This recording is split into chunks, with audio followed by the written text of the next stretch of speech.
Untuk pembahasan sudah bersama saya Bapak Dian Wiranjurit, merupakan Duta Besar Indonesia untuk Iran pada tahun 2012 sampai 2016. Pak Dian, akankah Amerika Serikat, Israel bergabung menghantam, menyerang habis-habisan Teheran Iran, Pak? Terima kasih. Kalau saya ditanya selalu saya bilang tidak akan. Berbagai faktor. Selama ini sudah ditunjukkan bahwa maaf dalam hal ini lupakan Israel. Dia bukan siapa-siapa. Tanpa Amerika tidak akan bisa menghadapi Iran sendirian. Tidak masuk hitungan Israel menurut Bapak? Kalau hanya Israel melawan Iran, rasanya tidak masuk hitungan. Hanya karena dibantu sama induknya Amerika Serikat, dia merasa jumawa. Padahal dia hanya penggembira di manuver-manuvernya Amerika. Jadi yang harus kita lihat adalah apa yang akan dilakukan Amerikanya. Ini kaitannya dengan kedatangan kapal induk itu. Jelas Pak, secara simbolis unjuk gigi armada laut militer, jet-jet tempur Amerika Serikat sudah merapat mengarah ke Iran. Sudah. Oke, tolong dicatat begini. Satu, yang namanya kapal induk adalah pangkalan militer berjalan yang mobile. Artinya apa sih? 5.000 penumpangnya adalah sebagian besar militer yang ditujukan untuk melakukan tindakan militer. Tapi apa artinya? Dia harus didaratkan. Sementara dia berada di kapal induk yang secara militer rawan. Karena dalam konteks kemajuan teknologi sekarang, Iran sudah membuktikan. Drone-nya pernah beredar video dulu. Drone Iran dengan yang masih kecil, sederhana, bisa terbang di atas kapal induknya Amerika. Pernah lihat nggak videonya? Sempat viral, Pak? Sempat viral, betul sekali. Loh, sekarang Iran sudah membuat drone yang dasarnya dari drone Amerika yang dijatuhkan, diturunkan, sudah diadaptasi sama Iran. Iran bisa membuat drone yang akhirnya lebih besar kemampuannya dan dipakai oleh Rusia, yang namanya kamikaze. Artinya apa? Iran walaupun disanksi secara berat, tapi bisa mengembangkan kemampuan militernya tidak kalah dengan negara lain. Kalau mau ditambah lagi, sekarang Amerika sudah mengirim kapal induknya ke Lautan India untuk siap saat mungkin diharapkan masuk ke Teluk Persia. Iran sudah memiliki satelit yang bisa melihat apapun yang dilakukan oleh pangkalan militer Amerika di kawasan, apalagi sebuah kapal induk yang berlayar itu dari satelitnya Iran. Bahkan dia bisa kirim juga satelit keadaan di Amerika pun dia punya kemampuan itu. Bukankah kalkulasi di atas kertas antara kekuatan militer AS dan Iran jauh di bawah? Betul, bukan apple to apple. Tidak apple to apple saat membandingkan dua negara ini. Ya, tapi kalau secara di atas kertas bisa berarti lain kalau itu diterapkan di dunia nyata. Maksudnya begini, untuk melumpuhkan sebuah kapal induk kelihatannya susah, tapi buat saya, buat Iran tidak susah. Karena kapal induk itu mengandalkan apa? Pesawat-pesawat jet, pesawat tempur, tanker, surveillance, reconnaissance, pesawat. Semua itu membutuhkan landasan itu.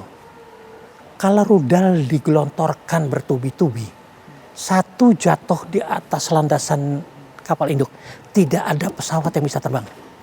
Terus mengandalkan kemampuan apa? Kemampuan kapal-kapal pengiringnya. Silakan saja, tapi kalau dia masuk di Selat Hormuz, itu kan 150 mil, 200-an kilometer, itu secara militer itu menghindari masuknya kapal induk Amerika atau armadanya Amerika itu tidak sulit. Karena itu masih dalam jangkauan senjata-senjata konvensional, rudal-rudal konvensional. Bayangkan kalau sekarang Iran sudah punya rudal hipersonik. Tidak ada yang bisa menahan itu. Kalaupun Amerika bisa meluncurkan rudal-rudal dari kapal induk, dari kapal-kapal, silakan, Iran hancur. Tapi bukan hanya pangkalan militer seperti kapal induk ini yang hancur. Pangkalan militer di sekitarnya juga yang penting kawasan bisa membara. Itu yang menurut Pak Dian, Iran saat ini tidak gentar sama sekali. Betul. Dengan gertakan dari Trump, meskipun kita tidak tahu ini sebatas retorika atau akan dieksekusi oleh Donald Trump. Sebatas ini saya masih mau bilang itu hanya retorika. Ancaman perang bukan barang baru. Ketika saya di sana pun minggu pertama saya sudah dengar Leon Panetta, Menteri Pertahanannya Amerika, menyatakan musim semi itu masih musim dingin. Musim semi Israel akan melancarkan serangan. Tahun 2012 pemirsa. Saya tanyakan ke masyarakat, saya tanyakan teman diplomat, saya tanyakan ke kalangan militer sana. Kalau ancaman seperti itu sudah dari tahun 79 kita terima. Kalau sekarang ancaman demi ancaman yang diluncurkan kepada Khamenei ini untuk apa tujuannya Pak Dian melihatnya? Kalau mau jujur ya, tanya sama Trump, tanya sama Obama. Apa tujuan dia sekarang mau menggantikan rezim Khamenei? Tanya Obama kenapa dia ternyata bisa membuat perdamaian dengan Israel, dengan Iran.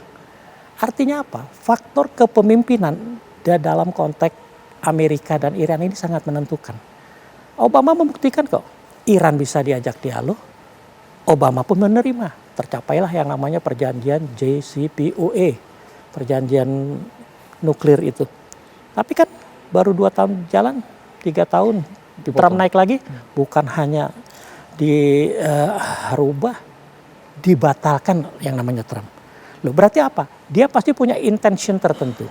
Kalau mau ditanya tujuannya apa, bisa berdebat panjang.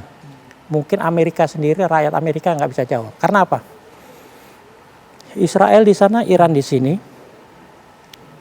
Amerika bantu Israel menyerang Iran, katanya ancaman eksistensialnya Israel.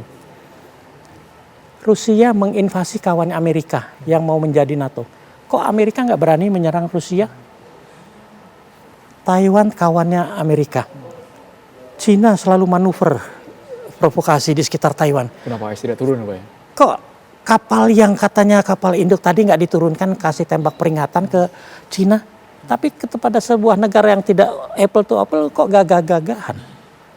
Nah tujuannya apa? Apakah kalau mau jujur ya, saya diplomat, saya harus objektif, saya harus profesional. Kalau mau jujur. Tapi kan jabatan sudah lepas, harusnya bisa nating tulus saja Pak Dian bicara kan. Oke, kalau begitu begini lihatnya. Apa sih yang ditakutkan dari Iran? Apakah sejak revolusi Iran tahun 1979 ada invasi dari Iran ke negara tetangganya? Yang ada Irak menyerang Iran. Tapi setelah perdamaian tahun 88 itu masing-masing aman. Malah Amerika yang menyerang Irak, ganti menyerang Suriah, menyerang Afghanistan, coba bayangkan. Jadi hanya sebatas cywar ke Iran Pak ya? Tidak, betul. Karena kalau mau jujur lagi, tidak ada alasan negara Teluk pun tidak menerima ancaman apa-apa tuh. Makanya coba bayangkan, perjanjian Arab Saudi dan Iran bisa tercapai. Membuktikan bahwa apa? Ternyata mereka ya mungkin karena Islamnya kita bersaudara, kita benar-benar diterapkan.